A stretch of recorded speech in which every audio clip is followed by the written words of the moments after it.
આ ચેપ્ટરની અંદર સૌથી અગત્યની રીત હોય તો એ સ્વાધ્યાય 3.1 અને 3.4 એની રીત ખાસ અગત્યની છે.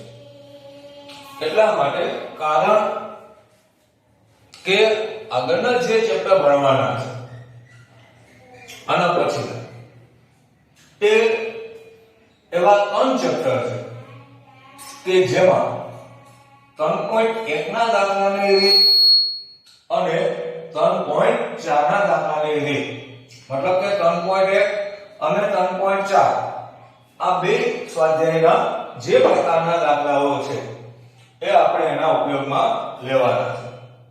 મતલબ કે આ દાખલા ફરી પાછા નેક્સ્ટ આવતા 3 ચેપ્ટરમાં હશે તો સ્વાભાવિક છે કે એના માટે આપણને આની જે પ્રાથમિક બાબત છે એ આપણને ખબર હોવી જોઈએ. હવે બહુ જાજી થિયરી ભણવાની નથી, થોડી ઘણી થિયરી કે જે ફક્ત આ દાખલાઓ માટે જરૂરી છે, ફક્ત એટલી જ કમ્પ્લીટ કરવાની છે. પૂરેપૂરી થિયરી કોઈ પણ વિડિયો લેક્ચરમાં કરાવીશ નહીં. હવે સામાન્ય રીતે શરૂઆત કરીએ કે આપણને રકમમાં આપેલ જે કંઈ પણ માહિતી છે, રકમમાં જે કંઈ પણ પ્રકારે અવલોકન કરી અને આપેલ માહિતી છે એ બે પ્રકારની હોય છે. એક અવર્ગીકૃત અને બીજી માહિતી હોય છે વર્ગીકૃત. ધ્યાનમાં રાખજો, માહિતી તમને જે કંઈ પણ આપવામાં આવશે એ મુખ્યત્વે બે પ્રકારની હોય છે. એક અવર્ગીકૃત અને બીજી વર્ગીકૃત. જેમ કે સામાન્ય રીતે તમને આ રીતે માહિતી આપવામાં આવે કોઈ પણ એક દાખલામાં 18, 23, 12, 15, 28, 32, 35 આ જે માહિતી છે એનું વર્ગીકરણ થયેલ નથી. આ જે માહિતી છે એ માહિતીનું વર્ગીકરણ થયેલ નથી, માટે આ માહિતી છે એ અવર્ગીકૃત કહેવાશે. જ્યારે વર્ગીકૃત માહિતી એ માહિતીમાં ફરી પાછા બે પ્રકાર આવશે, અસતત અને સતત. હવે અસતત માહિતી કોને કહેવાય? તો કે સામાન્ય રીતે તમને બે વિગત આપેલ હોય, એક કિંમત અને બીજું હોય છે આવૃત્તિ. જેમ કે કિંમતની અંદર અહીંયા તમને કોઈ પણ સંખ્યાઓ આપેલી હોય 5, 8, 10, 13, 18 આ રીતે કોઈ પણ સંખ્યા આપેલી હોય. સામેની આવૃત્તિ આપેલ હોય કે 2, 3, 7, 5, 4. મતલબ એવો થયો કે 5 જે સંખ્યા છે 5 એ 2 વખત આવે છે, 8 છે 3 વખત આવે છે, 10 7 વખત આવે છે. તો આ રીતે આ માહિતી છે એનું વર્ગીકરણ થયેલું હોય છે. આ અવર્ગીકૃત માહિતી છે. જ્યારે વર્ગીકૃત માહિતીમાં અસતત થઈ, જ્યારે સતતમાં તમને આપેલ હશે વર્ગ અને આવૃત્તિ આપેલ હશે. વર્ગની અંદર તો કે ભાઈ 0 થી 10, 10 થી 20, 20 થી 30, 30 થી 40 આ રીતે વર્ગ આપેલ હોય તો સમજવું કે સતત છે. આમાં પણ આપણને આ રીતે 2, 3, 7, 5 આવી રીતે અલગ અલગ આવૃત્તિ આપેલ હશે. તો સૌથી પહેલા આપણે માહિતીના પ્રકાર બે, જેમાંની પહેલી માહિતી હતી એ માહિતી હતી અવર્ગીકૃત અને બીજી માહિતી છે વર્ગીકૃત. અવર્ગીકૃત માહિતી તો કે જેમાં ફક્ત અવલોકન આપેલા હોય છે, અવલોકન અથવા તો પ્રાપ્તાંક એ આપેલ હોય છે, બીજી કોઈ પણ પ્રકારની વિગત છે આપેલ હોતી નથી. તો ત્યારે સમજવું કે એ માહિતી છે અવર્ગીકૃત છે. જ્યારે વર્ગીકૃતમાં બે પ્રકારની માહિતી જોવા મળે છે. એક અસતત, જ્યારે બીજી આવશે સતત. અસતતમાં વર્ગ નથી હોતા, જ્યારે સતત માહિતીમાં વર્ગ હોય છે. હજી પણ સતત માહિતીના ફરી પાછા બે પ્રકાર આવે છે, નિવારક અને અનિવારક. તે દાખલો આવશે ત્યારે સમજાવીશ. કારણ કે ફરી પાછાના પ્રકાર લઈએ તો માહિતીમાં ભૂલ થવાની શક્યતા, યાદ રાખવામાં મુશ્કેલ પડે. એટલા માટે ફક્ત આપણા ત્રણ પ્રકારની માહિતી, જેના મુખ્ય તો બે પ્રકાર છે, એટલું જ ધ્યાનમાં રહેવાનું: અવર્ગીકૃત અને વર્ગીકૃત. અવર્ગીકૃત કે જેમાં ફક્ત અવલોકન આપેલું હોય, વર્ગીકૃતમાં આવૃત્તિ પણ આપેલી હોય છે. પણ વર્ગીકૃતના બે પ્રકાર હોય, એક અસતત અને બીજો સતત. અસતત જેમાં વર્ગ નથી હોતા અને સતત કે જેમાં વર્ગ હોય છે. હવે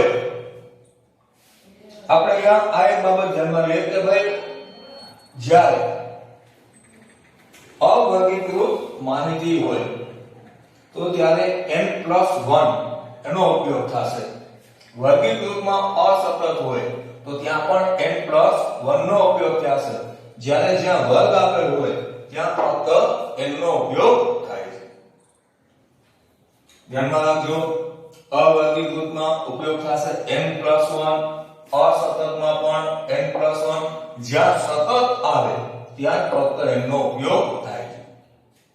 હવે આ કઈ રીતે ઉપયોગ થાય છે તે હજી તમને એક ટોપિક સમજાવી દીધા બાદ નેક્સ્ટ ટોપિક આવશે, એમાં આનો ઉપયોગ છે સમજાવીશ કે ભાઈ કઈ રીતે આનો ઉપયોગ કરવો. હવે માહિતીના પ્રકાર આપણે જોઈ લીધા. ત્યારબાદ આપણે ત્રણ અલગ અલગ બાબત એને સમજીએ, જેમાં સૌથી પહેલી બાબત છે ચતુર્થક.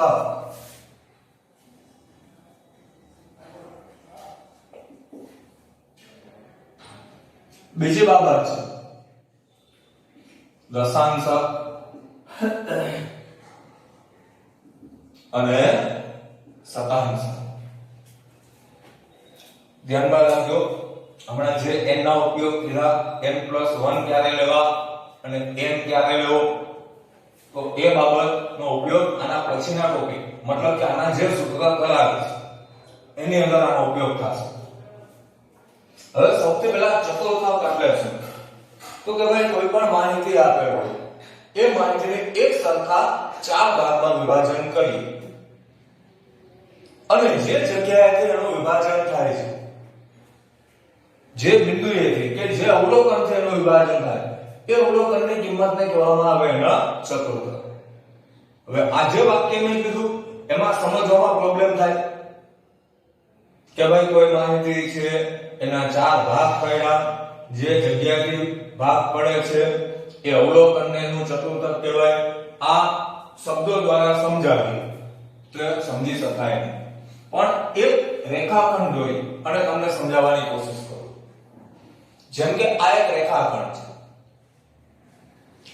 આ રેખાખંડ પર અલગ અલગ અવલોકન આપણને આપેલા છે. ધ્યાનમાં રાખજો, આ જે અવલોકન આની ઉપર આપેલા હોય, સંખ્યાઓ આપેલી હોય 1 2 3 4 અથવા 5 18 12 32 64 આવી રીતે કોઈ પણ સંખ્યાઓ આપેલી હોય, એ હંમેશા ચડતા ક્રમમાં અથવા તો ઉતરતા ક્રમમાં હોય છે. એ આપણે રકમ આપે ત્યારે ગોઠવવાની રહેશે. અત્યારે ચતુર્થકનો મતલબ સમજીએ કે ભાઈ થિયરીની અંદર સમજતા ઘણી બધી આવી પ્રોબ્લેમ ઉદ્ભવે કે ભાઈ અવલોકન છે એમાં ચતુર્થક બનેલું, તો એના સરળ રીતે સમજવા માટે મેં આ એક રેખાખંડ બનાવેલ. આ રેખાખંડના સૌથી પહેલા બે ભાગ પાડીએ, બે સરખા ભાગ. ધારો કે અહીંથી બે સમાન ભાગ પડે છે, એક રેખાખંડ હતો એના બે ભાગ છે. હવે આ રેખાખંડના બે ભાગ પાડીએ અહીંથી. આ રેખાખંડ કે જેના બે ભાગ પાડીએ, સૌથી પહેલા આપણે આખો રેખાખંડ હતો, વચ્ચેનો કોઈ પણ એક બિંદુ લઈએ વચ્ચેનું, તો એના બે ભાગ પડે. હવે આ એટલો ભાગ છે એની વચ્ચેનો બિંદુ લઈએ તો આ રીતે આપણને જેટલા બિંદુઓ મળે એ બને એના ચતુર્થક. મેં તમને પહેલા જ કીધું કે અવલોકનો ઘણા બધા આપેલા હોય એ અવલોકનના 4 સરખા ભાગ પાડવામાં આવે અને જે બિંદુએથી ભાગ પડે એ બિંદુએ આવેલ અવલોકનને એના ચતુર્થક કહેવાય. મતલબ કે આ એનો ચતુર્થક બને. પ્રથમ ચતુર્થક Q1, બીજો ચતુર્થક Q2 અને ત્રીજો ચતુર્થક Q3. એક રીતે જો તો આ રેખાખંડના ભાગ પડે છે 4 સમાન ભાગ બને પણ ચતુર્થક એટલે 4 ભાગ પડે પણ ચતુર્થકની સંખ્યા મળે છે આપણને 3. Q1, Q2 અને Q3.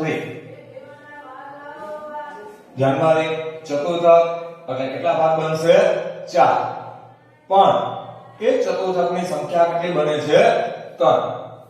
તો અહીંયા આપણને જેટલા અવલોકન મળે એ 3 એના ચતુર્થક. પ્રથમ ચતુર્થક, દ્વિતીય ચતુર્થક અને તૃતીય ચતુર્થક. એવી રીતે દશાંશક મતલબ કે આ રેખાખંડના 10 ભાગ પાડવા. જેમ કે દશાંશક એને d વડે દર્શાવાય, ચતુર્થક માટે q, ક્વાર્ટર એટલે કે એનો ચોથો ભાગ. દશાંશક માટે વપરાશે d અને શતાંશક માટે p.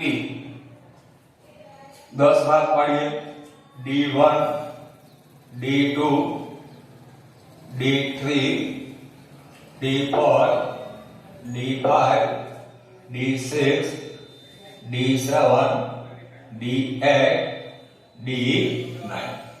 d10 નહીં આવે કારણ કે d1 થી d9 સુધી કરશું એટલે ભાગ 10 થઈ જશે. આ પહેલો ભાગ, બીજો ભાગ, ત્રીજો ભાગ, ચોથો, પાંચમો, છઠ્ઠો, સાતમો, આઠમો, નવમો અને 10મો. 10 ભાગ થઈ ગયા. દશાંશક એટલે અવલોકનના 10 સમાન ભાગ પાડે છે પણ દશાંશકની સંખ્યા 9 હોય છે. ધ્યાનમાં રાખજો. જેવી રીતે ચતુર્થક એટલે 4 ભાગ બને છે. ચતુર્થક એટલે 4 ભાગ બનશે પણ ચતુર્થકની સંખ્યા હોય છે 3. દશાંશક એટલે 10 ભાગ બને પણ દશાંશકોની સંખ્યા હોય છે 9. એવી રીતે શતાંશક એટલે 100 ભાગ બને પણ શતાંશકોની સંખ્યા હોય છે 99. ભાગ પાડે 100 બરાબર. P1, P2, P3, P4 એવી રીતે છે P99 સુધી આવે. આમાં કેમ D1 થી D9 સુધી આવે એવી રીતે P1 થી લઈ અને P99 સુધી આવે પણ ધ્યાનમાં રહે 100 ભાગ પડે પણ એની સંખ્યા હોય છે 99. હવે P1, P2 એ રીતે નહીં દર્શાવી, ટૂંકમાં આ રીતે દર્શાવી કે P10 મતલબ કે અહીં સુધીના 10 ભાગ. P20, 30, 40, 50, 60, 70, 80, 90.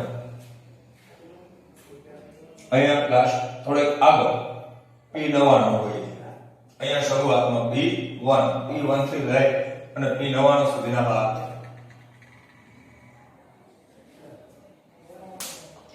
હવે ચતુર્થક જેમાં બરાબર વચ્ચેની કિંમત Q2 આ એની બરાબર મધ્યની કિંમત થઈ. એવી રીતે દશાંશકમાં બરાબર મધ્યની કિંમત થઈ D5 અને શતાંશક તો એમાં બરાબર મધ્યની કિંમત વચ્ચેની કિંમત છે બનશે P50. તો ધ્યાનમાં રાખો કે રેખાખંડ એક જ રેખાખંડની અંદર ચતુર્થક, દશાંશક, શતાંશક એક જ રેખાખંડમાં ત્રણ વિગત આપણે મેળવવાની હોય છે. મતલબ કે એક જ અવલોકન, એક રેખાખંડ મતલબ કે એક અવલોકન. એક અવલોકનમાં જ્યારે ત્રણ વિગત મેળવવાની હોય તો Q2 ની જે કિંમત હોય એ d5 ની કિંમત થાય અને એ જ કિંમત p50 ની થાય. રેખાખંડ એનો બરાબર મધ્યનો ભાગ એટલે એને મધ્યસ્થ પણ કહેવામાં આવે છે. ધ્યાનમાં રાખજો, આ જે છે મધ્યસ્થ HQ2 એટલે કે દ્વિતીય ચતુર્થાંશ, એ પાંચમો દશાંશ છે અને એ 50મો શતાંશ છે. તો ચતુર્થાંશ, દશાંશ અને શતાંશ. ચતુર્થાંશ મતલબ કે 4 ભાગ બને. ચતુર્થાંશોની સંખ્યા હોય છે 3. દશાંશ એટલે 10 ભાગ બનશે પણ એની સંખ્યા હોય છે 9 અને શતાંશ જે 100 ભાગ બને પણ એની સંખ્યા હોય છે 99. p50 એટલે કે 50મો શતાંશ, 5મો દશાંશ અને દ્વિતીય ચતુર્થાંશ એ બધાની કિંમત મધ્યસ્થ જેટલી હોય છે. મતલબ કે મધ્યસ્થ એટલે Q2 પણ થાય, d5 પણ થાય અને p50 પણ થાય. હવે આ જે ભાગ છે એમાં આપણે અહીંયા વચ્ચે p25 અને આ ભાગની અંદર વચ્ચેનો ભાગ, આટલા રેખાખંડની વચ્ચેનો ભાગ p75 એ બનશે Q1 અને Q3. મતલબ કે p25 એટલે એનો 100મો ભાગ, એમાંથી p25 એટલે 25મો ભાગ છે. મતલબ કે એનો ચોથો ભાગ થયો. ચોથો ભાગ એટલે ચતુર્થાંશ બન્યો, પેલો ચતુર્થાંશ. p75 એ બનશે એનો ત્રીજો ચતુર્થાંશ. p50 આપણને ખ્યાલ છે કે બીજો ચતુર્થાંશ એટલે કે એનો મધ્યસ્થ બને છે. આ એક સામાન્ય માહિતી છે, સમજી લેજો.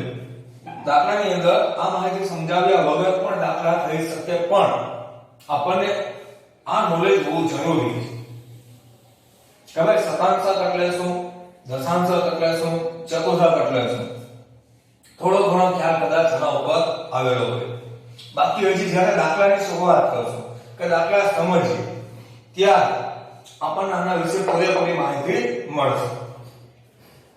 હજી દાખલાની શરૂઆત થતી પણ આના માટે થોડી ઘણી હજી છે કે પણ થિયરી એ પણ ધ્યાનમાં લઈએ.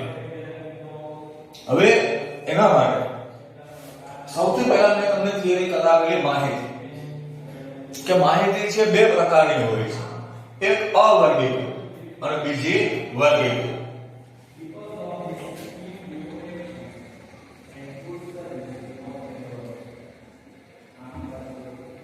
અવર્ગીકૃત માહિતી ત્યારબાદ આવશે વર્ગીકૃત.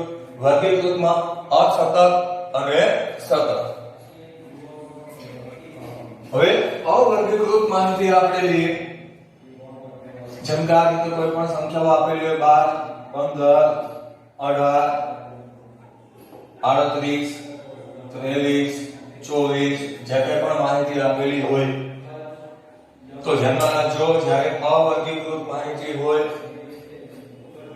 કે વર્ગીકૃત, સૌથી પહેલા આપણે એને ચડતા કે ઉતરતા ક્રમમાં ગોઠવવી પડે. આ માહિતીને ચડતા ક્રમમાં ગોઠવવી.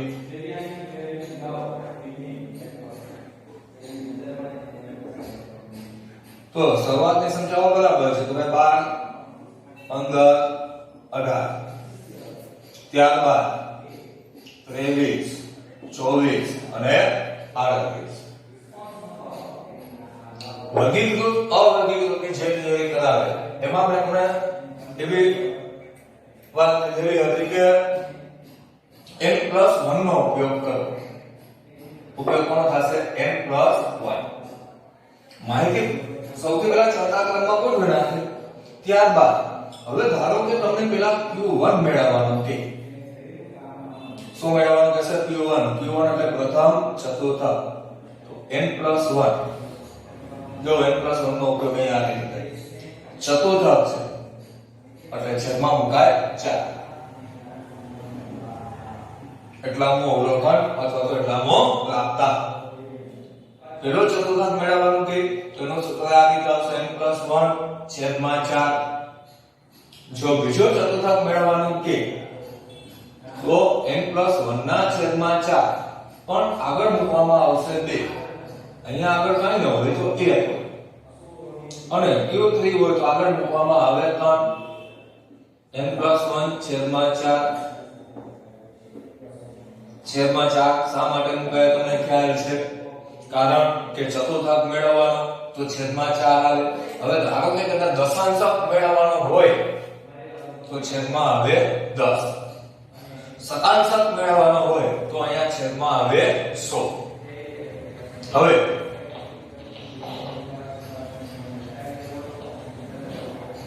આપણે અહીંયા q1 માટેનું સૂત્ર બન્યું n+1/4. q2 હોય તો આ સૂત્રનો આપણે આ રીતે પણ ઉપયોગ થઈ શકે. n+1/4 આગળ આપણે મૂક્યા 2 તો અહીંયા છેદ ઉડે 2 2 4 મતલબ કે n+1 એના છેદમાં 2 મું અવલોકન.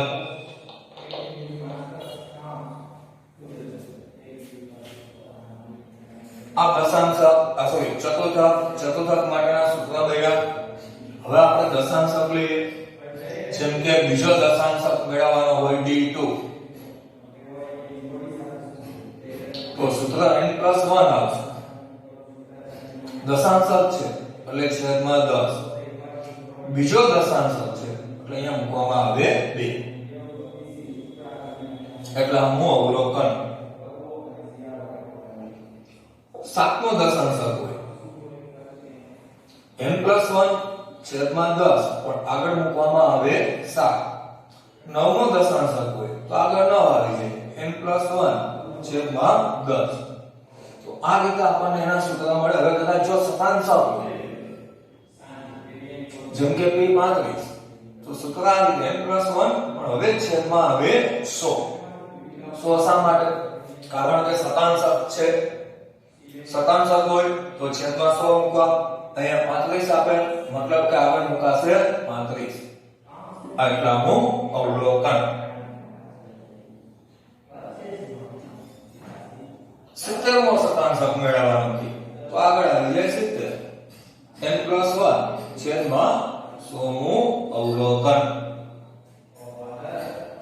તો આ અવર્ગીકૃત માહિતી માટેના સૂત્ર આપણે જોઈએ. ફરી પાછા એકવાર આપણે બધા સૂત્ર જોઈ લઈએ. કારણ કે તમે આજે થિયરી કમ્પ્લીટ કરો છો આના આધારે તમને ચતુર્થાંકના 3 સૂત્ર, દશાંશકના 9 અને શતાંશકના 99 સૂત્ર કમ્પ્લીટ થશે. કે કદાચ કોઈ પણ સૂત્ર બનાવવું હોય તો કઈ રીતે બનાવવું? ચતુર્થાંકના 3 સૂત્ર, દશાંશકના 9 અને શતાંશકના 99 સૂત્ર કમ્પ્લીટ થશે ફક્ત અવર્ગીકૃત માહિતી માટે. સૌથી પહેલા તો તમને અવર્ગીકૃત જે માહિતી આપેલ હોય એ માહિતીને ચડતા ક્રમમાં કે ઉતરતા ક્રમમાં ગોઠવો. મોટા ભાગે આપણે ચડતા ક્રમમાં ગોઠવશું. આ રીતે ચડતા ક્રમમાં ગોઠવી દીધા. હવે કદાચ કોઈ પણ પદ મેળવવાનો હોય, જો દાખલાની શરૂઆત નથી કરતો હોય એટલે ઘણા એ વિચારે કે સરસ સૂત્ર લખ્યા હવે દાખલો કેમ કરવો, આનો જવાબ કેમ લઈ આવો. એ દાખલાની શરૂઆતને ફક્ત એના સૂત્ર છે એ સમજવા માટે તમને આગળની થિયરી સમજાવેલી. હવે આપણે એનો ઉપયોગ કરવાનો છે. એ ઉપયોગ આપણે આ રીતે કરશું કે એમ કે પ્રથમ ચતુર્થાંક તો અવર્ગીકૃત માહિતી માટે મેં તમને કીધેલું હતું કે n+1 નો ઉપયોગ થાય. ચતુર્થાંક છે એટલે છેદમાં આવે 4. એક છે તો અહીંયા એક લખો તો પણ આવશે, ન લખો તો પણ આવે. એટલામું અવલોકન. ત્રીજો ચતુર્થાંક હોય તો આગળ 3 આવી જાય. n+1/4 મું અવલોકન. ચતુર્થાંક એટલે છેદમાં 4 મૂકા. હવે દશાંશક હોય જેમ કે d3 હોય તો n+1 દશાંશક છે એટલે છેદમાં આવે 10. દશાંશક છે એટલે છેદમાં 10 આવે પણ અહીંયા d3 છે એટલે આગળ મુકાશે 3. હવે કદાચ 7 હોય તો આગળ મુકાય 7. n+1 છેદમાં 10 નું અવલોકન શતાંશકમાં p40 તો n+1 શતાંશક એટલે અહીંયા છેદમાં મુકાય 100 ધ્યાનમાં રાખજો શતાંશક છે એટલે 100 દશાંશક હોય તો છેદમાં 10 અને ચતુર્થક હોય તો છેદમાં આવે 4 હવે અહીંયા આપણને જે સંખ્યા આપી આપણે આગળ લખી નાખવાની જેવી રીતે અહીંયા 3 હોય તો આગળ 3 લખીએ છીએ 7 હોય તો 7 અહીંયા 40 હોય તો 40 71 મો શતાંશક તો અહીંયા આવશે 71 n+1 છેદમાં 100 મું અવલોકન હવે અવર્ગીકૃત માહિતી કે જેના માટે તમને બધા સૂત્રો આવડી જાય કઈ રીતે તો કે ભાઈ ચતુર્થકના ત્રણ સૂત્ર આવડી જાય દશાંશક એના 9 સૂત્ર અને શતાંશકના 99 સૂત્ર આમાં કમ્પ્લીટ થાય છે આમાં જેટલા સૂત્ર છે અવર્ગીકૃતમાં હવે આપણે વર્ગીકૃત એનો પહેલો પ્રકાર અસતત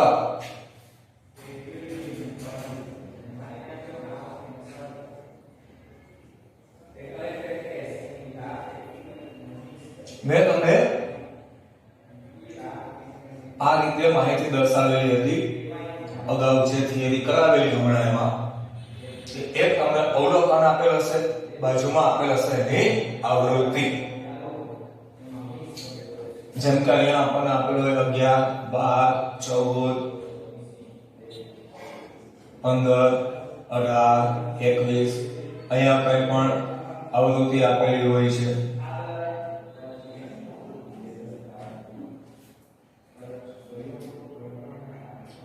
તો આની અંદર જે સૂત્રનો ઉપયોગ થાય છે એ સૂત્રનો ઉપયોગ આમાં પણ થશે સૂત્રમાં કાંઈ ચેન્જ થતો નથી મતલબ કે આ ક્લાસ સૂત્ર આપણને આવડી છે તો આ પણ આવડવાના છે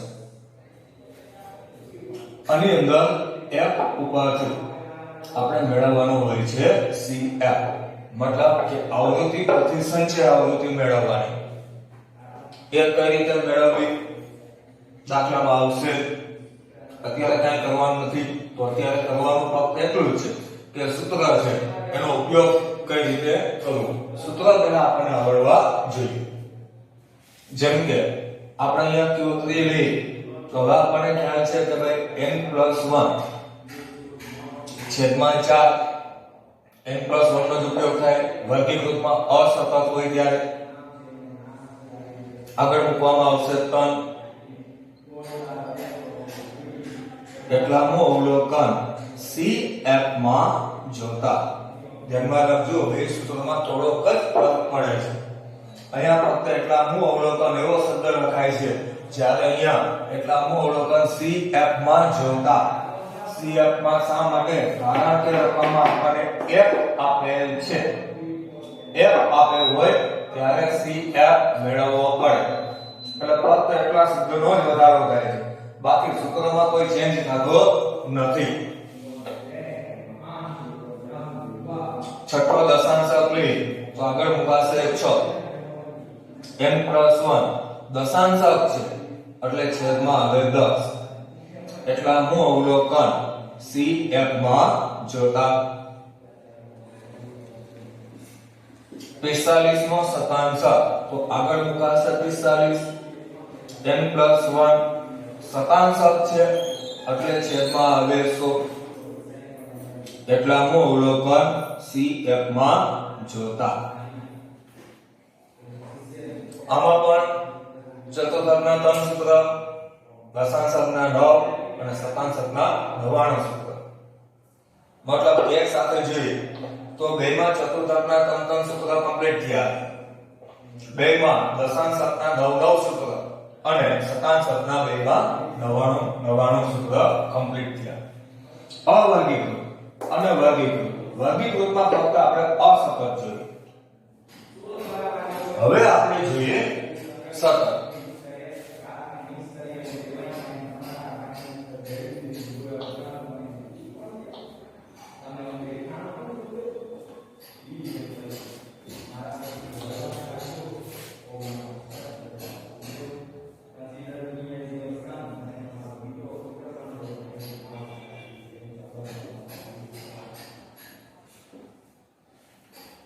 હવે સતત આવૃત્તિ માટે મેં તમને અગાઉ કીધું કે n+1 નો ઉપયોગ કરવાનો.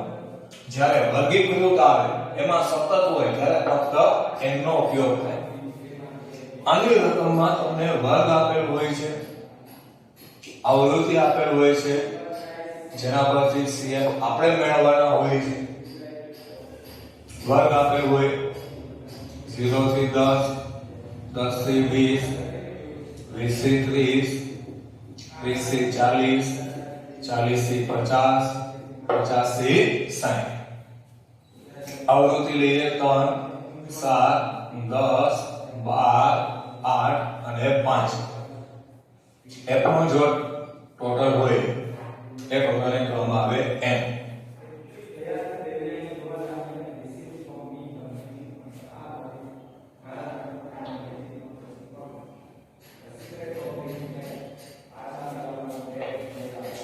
હવે આના સૂત્રની શરૂઆત કરીએ તો સૌથી પહેલા આપણે ચતુર્થકનું સૂત્ર લઈએ Q1. આગળના જે હતા અવર્ગીકૃત અને વર્ગીકૃતમાં અસતત એમાં આપણે n+1 નો ઉપયોગ કર્યો. હવે ફક્ત ઉપયોગ થાય છે n નો. n ના છેદમાં 4 નું અવલોકન CF માં જોતા. કઈ રીતે જોવું એ હમણાં નથી સમજવાનું, કે દાખલામાં જ સમજવાનું છે. આ કમ્પ્લીટ થઈ ગયા બાદ Q1 નું મેઈન સૂત્ર L પ્લસ n ના છેદમાં 4 માઈનસ CF છેદમાં 1 ગુણ્યા C. ધ્યાનમાં રાખજો એક સૂત્ર પરથી બધા સૂત્ર આપણને મળશે. પહેલી વસ્તુ કે તમને આખો ખ્યાલ છે કે Q1 એટલે તો કે હવે n+1 નહીં આવે, હવે આવશે n છેદમાં આવે 4. એટલામાં અવલોકન CF માં જોઈ ગયા બાદ એનું મેઈન સૂત્ર આવશે. જ્યારે વર્ગ આપેલો ને ત્યારે આ રીતે બે સૂત્રોનો ઉપયોગ થાય છે. Q1 બરાબર n+n ના છેદમાં 4. ફરક એટલો કે કોઈ પણ દાખલો હશે અહીંયા ચેન્જ થાય, બાકીના બધા પદ એમ જ છે. જેમ કે ત્રીજો ચતુર્થક તો આપણને ખબર છે કે n ના છેદમાં 4 આગળ સંખ્યા આવે 3. એટલામાં અવલોકન CF માં જોતા. હવે આના માટેનું મેઈન સૂત્ર આવશે L પ્લસ અહીંયા ચેન્જ કરવાનું. અહીંયા n ના છેદમાં 4 હોય તો અહીંયા n ના છેદમાં 4 મૂકવા, અહીંયા 3 n ના છેદમાં 4 માઈનસ CF છેદમાં 1 ગુણ્યા C. હવે કદાચ આની જગ્યાએ આપણે દશાંશક લઈએ d પર તો ખબર છે કે અહીંયા 4 આપ્યા આગળ મૂકવાના આવશે 4. દશાંશક છે એટલે છેદમાં આવે 10. એટલામાં અવલોકન CF માં જોતા. તો અહીંયા d પર સૂત્ર અહીંયા ચેન્જ થશે. L પ્લસ 4 n ના છેદમાં 10 માઈનસ CF છેદમાં 1 ગુણ્યા C. D7 હોય તો આગળ આવશે 7. દશાંશક એટલે છેદમાં મુકાય 10. એટલામાં અવલોકન CF માં જોતા. અને પછી આનું મેઈન સૂત્ર D7 બરાબર L પ્લસ 7 n ના છેદમાં 10 માઈનસ CF છેદમાં 1 ગુણ્યા C. હવે કદાચ આની જગ્યાએ તમને શતાંશક આપવામાં આવે P35 તો અહીંયા આવશે 35. શતાંશક તો અહીંયા મુકાય છેદમાં 100. એટલામાં અવલોકન CF માં જોતા. P35 બરાબર L પ્લસ આ પદ અહીંયા મૂકવાનું 35 n ના છેદમાં 100 માઈનસ CF છેદમાં 1 ગુણ્યા C. હવે એક પ્રશ્ન એ પણ કે સર આવા સૂત્રનો ઉપયોગ ક્યારે કરવો, કેમ કરવો? તો મેં તમને પહેલા જ કીધું કે આ ફક્ત થિયરી જે છે એ દાખલા માટે ઉપયોગી. અત્યારે કોઈ પણ પ્રકારના દાખલા નથી કરવાનો, કઈ રીતે ઉપયોગ કરવો એ દાખલો કરશું ત્યારે એની સાથે આપણે આને સમજશું. ધ્યાનમાં રહે, ફક્ત તમને સૂત્ર કઈ રીતે બનાવવા એ ખ્યાલ પડવો જોઈએ. હવે તમને એ પણ ખ્યાલ છે કે ભાઈ અવર્ગીકૃત માહિતીના બધા સૂત્રો કમ્પ્લીટ, વર્ગીકૃતમાં અસતતના કમ્પ્લીટ થઈ ગયા, હવે સતતના પણ ક્લિયર થઈ ગયા છે. મોસ્ટ ઓફ સૂત્ર છે એ આપણને કઈ રીતે બનાવવા એ આપણને ખ્યાલ આવે. હવે ફક્ત આપણે એ ધ્યાનમાં રાખો કે દાખલા ગણતી વખતે સૂત્ર મૂકવાના છે, તો પહેલા આપણને ખ્યાલ હોવો જોઈએ કે કયા દાખલામાં કયા સૂત્રનો ઉપયોગ કરવો એ આપણે આમાં સમજી ગયા. આપણે ખ્યાલ હોવો જોઈએ કે કયા દાખલામાં કયા સૂત્રનો ઉપયોગ કરવો.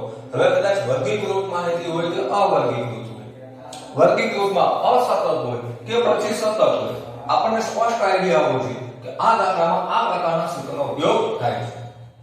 તો કયા સૂત્રનો ઉપયોગ કરવો એ આપણને ખ્યાલ છે. નેક્સ્ટ લેક્ચરમાં કઈ રીતે એનો ઉપયોગ કરવો એ આપણે સમજવાનું છે. અને ખાસ મેં તમને આ લેક્ચરની શરૂઆત થતા પહેલા પણ કીધું કે સૌથી અગત્યના બે સ્વાધ્યાય, એક પોઈન્ટ 1 અને બીજું એક આ પોઈન્ટ 4, બે સ્વાધ્યાય છે, ખાસ અગત્યના છે કારણ કે આના આધારે આગળના 3 ચેપ્ટરમાં આ દાખલાઓનો ઉપયોગ થાય છે. તો હવે આપણે આવતો લેક્ચર જે આવશે એમાં સૂત્રનો ઉપયોગ કઈ રીતે કરવો એ સમજવાનું અને દાખલાઓની શરૂઆત કરશું.